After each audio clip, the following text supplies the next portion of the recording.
Yo guys, so babalik na naman tayo sa ating pagbablog kasi wala na naman tayong ginagawa. Wala na naman tayong kinabibisihan. So ngayon dahil napakainit ng panahon, napupunta kami ngayon ng Hibiscus sa Little Baguio ng Camarines Sur. So kasama ko nga pala yung photographer natin, ay videographer natin na si Pitik Check, and yung nasa likod si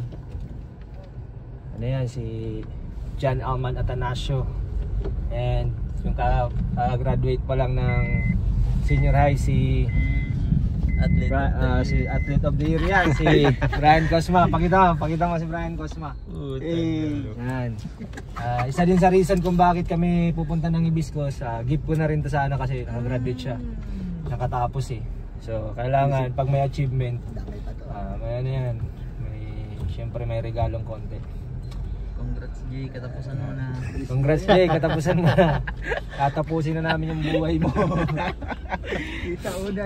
So yun, sa makakita nito ng mga tropa, pasensya na kayo kasi kung ano lang to, kung van lang eh, sinama ko na kayo lahat. So hanggang dito lang muna, and see you there mga madayan. Samahan niyo ako papunta ang Hibiscus. Let's go.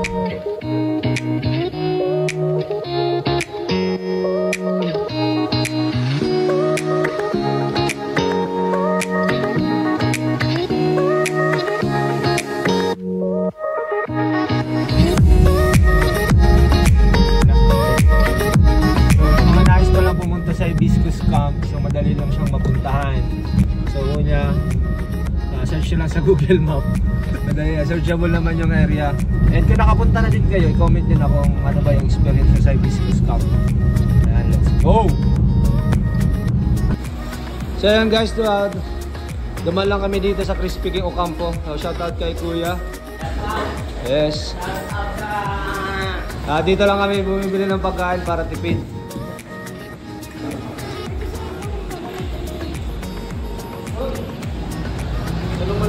Meron sila dito 40 pesos and 50 pesos na chicken. Para tipid-tipid lang tayo guys. Bakal pa, nagbakal pa man ngayon.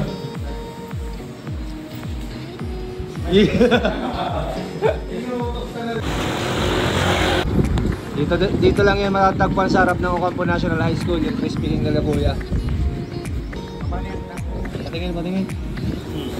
Solid. Kadakula. Ka. Ano, lubog. Lubog.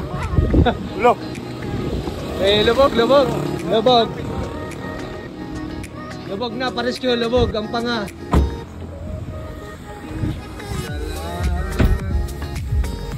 Ayan guys, alis na tayo. Ang hinahanap ko. Say. Say. May shout out. Shout out. Shout out po kay Jessa May Blanquera. Maakot po kami naman. Meron kayo mga swimming. Maakot kami. Ano eh? Maakot daga. Siya na laging di ay. Ano nita? Tulog kami sa ako lang, sa likod lang.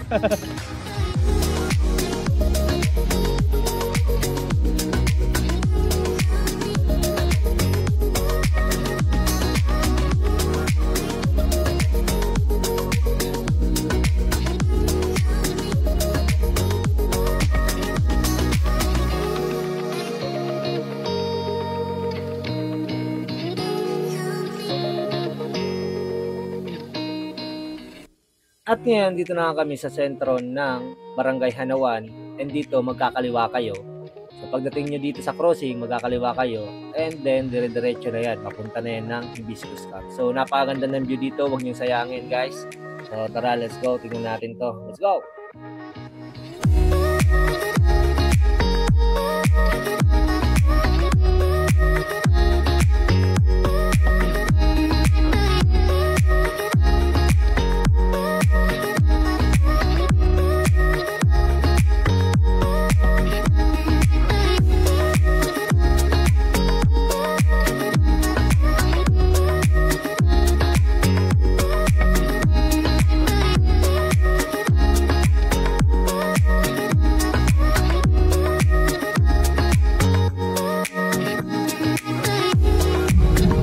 ito talaga guys yung mga isa sa pinaka-binabalik-balikan dito sa lugar ng Hibiscus.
So yun guys, nakarating na tayo dito sa location na kung saan tayo magsiswimming. Ito na nga yung Hibiscus Camp. So sa bawal lahat, bababa tayo ng kotse, pupunta tayo ng entrance, tatanungin natin kung magkano ba yung entrance nila dito.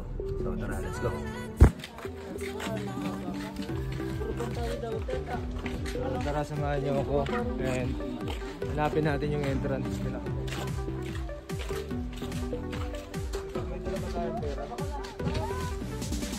Sa entrance sila guys. Tayo. Good morning. Good afternoon. Happy lunch time. Complete. Wala na ba entrance? 100. Apat po kami. Ayan, dito tayo mag-white entrance. Shout out kay ma'am.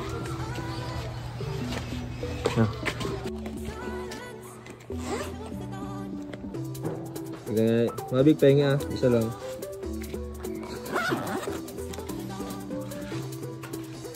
Ente pag ano.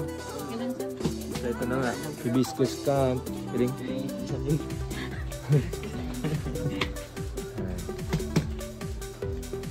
Hindi na siya. Hindi naman.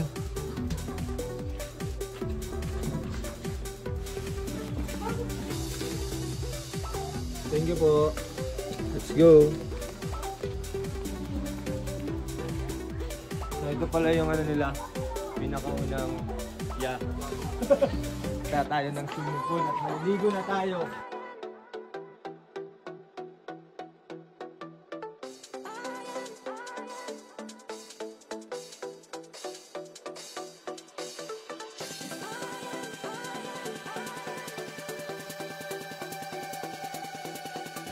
Guys, binigyan tayo ni Kuya na libre na kita nga.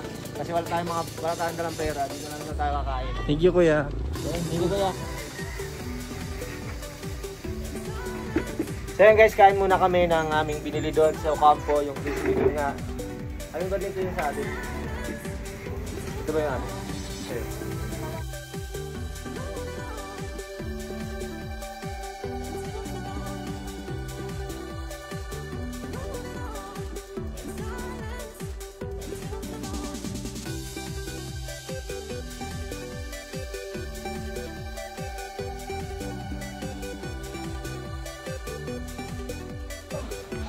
So yung cottage nila dito guys is nagre-range ng 1,500.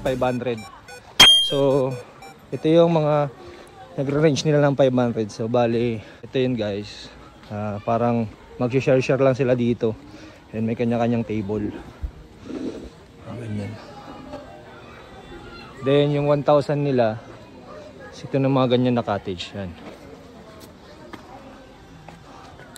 Ito din nagre-range to ng 1,000 pesos. Yan. Then ito. Yan, marami yan. Yan. So yun, ang sunod nating pupuntahan na itong pinaka special features ng resort, itong A-frame house nila. So isa kasi ito sa pinaka rason kung bakit dinarayo itong Hibiscus Camp. And yan, subukan natin na pumasok at ipakita sa inyo yung interior design ng building. Pasukin natin yung loob, pakita ko sa inyo yung interior. So ito nga yung interior nila is parang nasa Amerika ka lang. kasi nga malamig, kaya yung more on wood ang design nila. Ganon din kasi sa Baguio eh, mga pine tree or ano ang ginagamit na wood. So ayan, punta tayo dito sa taas and pakita ko sa inyo yung view dito. Napakaganda, panis. Bigyan natin yan ng drone shot. Let's go!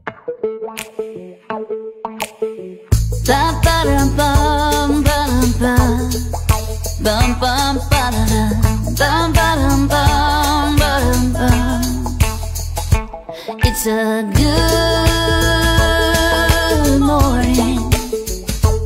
It's a good morning. Sun is shining, birds are singing. Siyempre, magsiswimming naman kami. Let's go! Buri bar. 1, 2! Birds are singing, you are smiling back at me. Got the boat hooked on the back of the truck. We got nowhere else to be. It's a good morning. It's a good morning.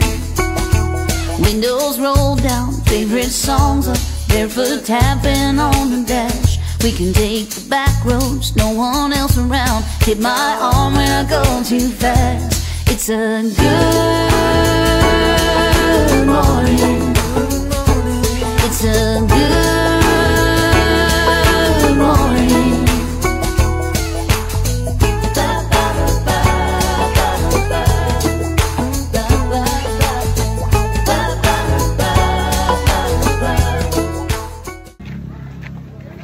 And so guys, hanggang dito na lang ang ating video at napakasarap. Hindi na namin na-videoan yung pag-swimming namin kasi nga baka mabasa tong cellphone ko dahil cellphone lang yung nadala ko.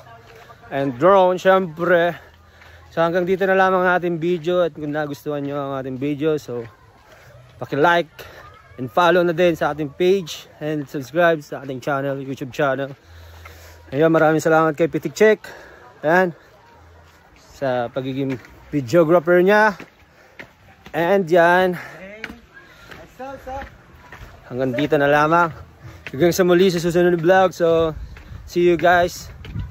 Sa mga nakarating tong video na to, please comment kung taga saan kayo. Bye-bye.